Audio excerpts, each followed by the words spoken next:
પુષ્ટિ માર્ગમાં આવ્યા પછી શ્રાદ્ધ ઇત્યાદિ કરવાની કોઈ જરૂર જ નથી. કેમ જરૂર નથી? તદાશ્રય તદ્યત્વ કેળવાઈ ગયું. આપણે જે ભોગ ધરીએ છીએ તો એ સમર્પણ છે, દાન નથી. જો દાન હોત તો આપણે પાછું એમાંથી ભોજન કરી શકત નહીં, અલગ રસોઈ બનાવવી પડે. અલગ રસોઈ બનાવીએ તો અસમર્પિત વસ્તુ નામ તસ્માદ વર્જનમાં ચરે. તો નિર્વાહ થાય કેવી રીતના? એટલે દત્તસ્ય અપહાર એ ભિન્ન માર્ગ પરમ મતમ કહેલું છે. બ્રહ્મ સંબંધ લીધા પછી અસમર્પિત લ્યો તો શું થાય? એટલે આપણે એમ સમજીએ કે બ્રહ્મ સંબંધ એટલે પ્રભુની સેવામાં આપણે પ્રવૃત્ત થવા માંગીએ છીએ, પણ જે પંચ દોષ કહેવામાં આવ્યા છે કે સહજા દેશ કાલોત્થા લોકવેદ નિરૂપિતા સંયોગજા સ્પર્શજા સશ્ચ ન મંતવ્યા કથંચન. ભગવત સેવામાં જો પ્રવૃત્ત થવા માંગો છો તો આ દોષ તમને બ્રહ્મ સંબંધ દ્વારા ભગવત સેવાની અંદર પ્રતિબંધ નહીં કરે. પ્રતિબંધ ક્યારે નહીં કરે? કે ભગવત સેવાની અંદર તમે પ્રવૃત્ત થશો તો ને તો જ. અને ભગવત સેવામાં પ્રવૃત્ત થવા માટે કાયમી નિર્દોષતા જાળવવા માટે જરૂરી શું છે? અસમર્પિત વસ્તુ નામ તસ્માદ વર્જનમ આચરે. શા માટે ત્યાગવાની છે?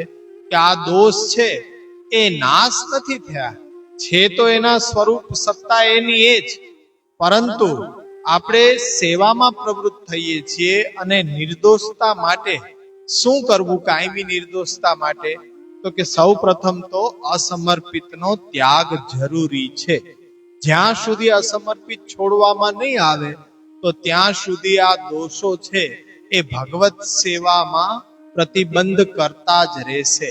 એ નિરસ્ત નથી થયા, નાશ નથી થયા, પણ જે દિવસે અસમર્પિત આપણે છોડશું તે દિવસે આપણું ચિત્ત છે ભગવત સેવા લાયક શુદ્ધ બની જશે. એટલે કે ચિત્તની શુદ્ધિ માટે, દોષોના પરિહાર માટે જરૂરી છે સૌ પ્રથમ અસમર્પિત વસ્તુનો ત્યાગ કરવો. પણ જેને દૂર દૂર સુધી ભગવત સેવા સાથે કોઈ સંબંધ જ નથી, ભગવત સેવામાં પ્રવૃત્ત જ નથી થવું, તો એના માટે આ કોઈ નિયમ લાગુ પડતો નથી. લાગુ કોના માટે પડે છે? ઘરની અંદર ભગવત સેવા પધરાવીને સેવા કરવા માટે તૈયાર થયો છે, તેના માટે પહેલી આવશ્યકતા છે કે પ્રભુ સંબંધ વિનાની કોઈ પણ વસ્તુ પોતાના ઉપયોગમાં લઈ શકશે નહીં. દોષોનું પાછું એ જાગરણ થઈ જશે. શાસ્ત્ર વર્ણિત સમર્પણનો પ્રકાર અને આચાર્યજી વર્ણિત સમર્પણનો પ્રકારમાં શું ભેદ છે? મહાપ્રભુજીએ જે પણ સિદ્ધાંતો પ્રતિપાદિત કર્યા છે એ શાસ્ત્રને આધારિત જ પ્રતિપાદિત કર્યા છે. સમર્પણનો પ્રકાર કઈ મહાપ્રભુજીએ બતાવ્યો? મહાપ્રભુજી પહેલા જ કીધું કે જ્યાં જ્યાં પ્રભુનો અનુગ્રહ છે એ વસ્તુ ધ્યાનમાં નહોતી આવી રહી, એ મેં પ્રગટ કરી દીધી છે તમારી સામે. કે સર્વ ઉત્કૃષ્ટ કથનાત પુષ્ટિર સ્થિતિ. હવે જ્યાં પુષ્ટિ છે ભગવાનની, તો એ કે હું કઈ નવી વસ્તુ કઈ નથી રહ્યો. જ્યાં જ્યાં શાસ્ત્રમાં આ સિદ્ધાંત વર્ણિત હતો, તો જેમ કે ઉપનિષદો એમ કહેતા હતા કે રથનું પૈડું એ ચક્રના આરાઓ જેમ મધ્યમાં સમર્પિત થયેલા હોય છે, એમ દરેક આત્માએ પરમાત્માની અંદર સમર્પિત થઈને રહેવું જોઈએ. ક્યાં વાત સમજમાં આવી હતી? ભગવદ ગીતાની અંદર પણ ભગવાને સમર્પણનો જ સિદ્ધાંત બતાડ્યો કે જે કાંઈ તું કરો છો એ મને અર્પણ કરીને તું કર. તો એ વસ્તુ આપણને ક્યાં સમજમાં આવી? ભગવદ ગીતામાંથી પણ. તો એ જ આ ફરી પ્રભુના વચનો મહાપ્રભુએ સંકલિત કરીને આપણને સમજાવ્યા અને સમર્પણનો સિદ્ધાંત બતાવ્યો. એટલે જે શાસ્ત્રમાં સમર્પણનો સિદ્ધાંત હતો એ જ સિદ્ધાંત આ પુષ્ટિ ભક્તિ સંપ્રદાયમાં મહાપ્રભુજીએ ભક્તિ માર્ગની અંદર એની સમજ આપેલી છે. ઠાકોરજીને અર્પણ કરીને લેવું એટલે જણાવવું. તો કયા સમયમાં જણાવવું? કયા સમયમાં જણાવવું? આપણે ઠાકોરજીને સમર્પણ કરી રહ્યા છીએ. અર્પણ એટલે જણાવવું, પણ સમર્પણ આત્માથી લઈને આત્મીય દરેક વસ્તુ ભગવાનની માનવી એ સમર્પણ છે. પણ અર્પણની અંદર તફાવત કેટલો કે જે વસ્તુ ઉપસ્થિત હોય એને જ આપણે બોલતા હોઈએ એવો ભાસ થઈ રહ્યો છે. એટલે કહેવાનું તાત્પર્ય એ છે કે આપણે જે સેવાની ક્રિયા કરી રહ્યા છીએ ને, એ ક્રિયા અંદર આપણો સમર્પણનો ભાવ છે એ પ્રભુને જણાવવાનો છે. કે આ સમયમાં નહીં, દરેક સમયની અંદર આપણો ભાવ એ જ હોવો જોઈએ કે ભગવાન આ આત્માથી લઈને આત્મીય સઘળી વસ્તુ એ તારી સેવા અર્થે જ હું માની રહ્યો છું. તો એ પ્રભુ તો એ જાણી જ રહ્યા છે. તો એ સમર્પણનો પ્રકાર છે એ આપણી સેવાની ક્રિયાની અંદર, વ્યવહારની અંદર એ પ્રદર્શિત થવો જોઈએ. એ જ પ્રભુને જણાવવાનું છે. કે નિવેદન એટલે જણાવવું. બ્રહ્મસંબંધ લેતા વખતે આપણે જે વસ્તુ તુલસીદલ હાથમાં લઈને જણાવી, હવે એને સાક્ષાત આપણા ઘરની અંદર સેવાની અંદર વિનિયોગ કરવા પ્રત્યે ખાલી એક વચન સુધી સીમિત નથી રહેવાનું, શબ્દો સુધી સીમિત નથી રહેવાનું, પણ એને આચરણ કરીને પ્રભુને જણાવવાનું છે. એટલે ખાલી હાથમાં લઈને બોલી દીધું એટલું જ ખાલી નિવેદન સુધી અટકવાનું નથી, પણ નિવેદન પછી સમર્પણ એ ભાવ આપણે પ્રભુને બતાવવાનો અને પછી આચરણમાં મૂકીને પ્રભુને દરેક વસ્તુ વિનિયોગ કરાવવા સુધી આપણે એ સમર્પણ અને વિનિયોગ એ સમજવાનો છે. આ જ અર્થમાં મને લાગે છે કે કયા સમયમાં જણાવવું. દરેક સમયની અંદર આપણો ભાવ તો એ જ હોવો જોઈએ કે જે પણ કાંઈ વસ્તુ તારા દ્વારા મળેલી છે એ તારી સેવા માટે જ હતી. અમે અજ્ઞાનવશ પોતાની માની બેઠા. હવે આ દેહથી લઈને દેહ સંલગ્નિત જેટલી વસ્તુ છે એ બધી ઘર પરિવારના સભ્યો જેને કઈ અહમતા મમતાના વર્તુળમાં ગણતા હો, બધી જ એ બ્રહ્મ સાથે જોડાયેલી માનવી, નિર્દોષ માનવી. અને પછી આપણો વ્યવહાર પણ એ જ રીતના હોવો જોઈએ. સુંદર કે આ રીતના પ્રશ્ન પૂછી શકાય છે. કારણ કે અભ્યાસ વર્ગ એના માટે જ હોય કે ઘરે આપણે અભ્યાસ કરીને આવ્યા તો એ અભ્યાસમાં હવે આપણને શું ન સમજાયું એનો અહીંયા વિચાર આપણે કરીએ, જેથી કરીને આપણી યાત્રા આગળ વધે.